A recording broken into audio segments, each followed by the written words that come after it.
All right, so I've tried a few times to upload yesterday's conversation, and it hasn't been super friendly to me, and there's an error. Um, so officially, I was diagnosed yesterday with stage 4 metastatic melanoma, and the origin is unknown. Sometimes you can get a skin lesion, and it gets absorbed into the skin and goes away, and then that is where it originates from. They do have a PET scan ordered for me to kind of check hotspots, see if I have any hotspots on the external portions of my body. I don't know what else. It's been a whirlwind. I have a call in for a port. They're going to be putting in a port because the therapy for melanoma is 8 years ago to treat it. It was very untreatable, and it's one of the most was one of the most resilient against chemo and radiation.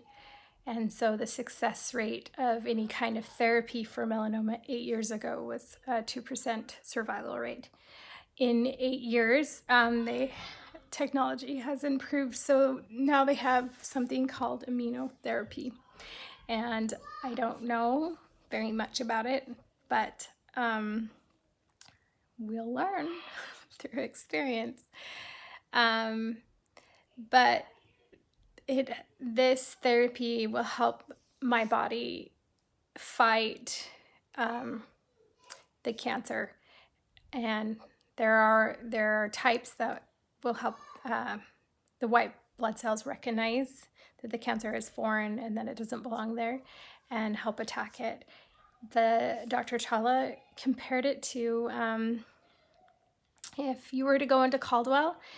If the military were to go into Caldwell and go into everybody's house and disarm them and take their guns, you would meet resistance. And so, of course, the side effects for immunotherapy are probably many.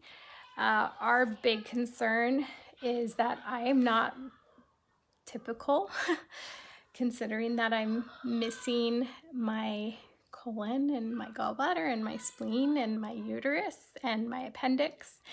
And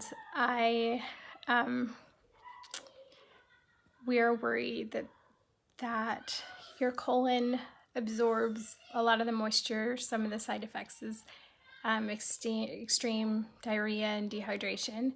Also, your colon has a lot to do with your immunity and building up immunity. And since I don't have one, we are concerned about that, hence why we do have a call into the Mayo Clinic. We feel like maybe they have a vested interest in my case, considering that I had my original resection of the colectomy, and the ileal anal anastomosis was created there. But that is a process itself. So today they're faxing over all my information from the last week. From there, it takes 2 to 3 days for them to review it and see if there is case studies available. And also, just because statistically, I mean, Dr. Chawla has never had a patient with an ileal anal anastomosis that has stage 4 metastatic melanoma. So I like to make life interesting, and I never a dull moment. And if I want to make plans, I guess I shouldn't, because as soon as I do, something comes at me that kind of changes our whole life course. And but we're keeping the faith, and whatever happens, and hopefully we're strong enough to make it through.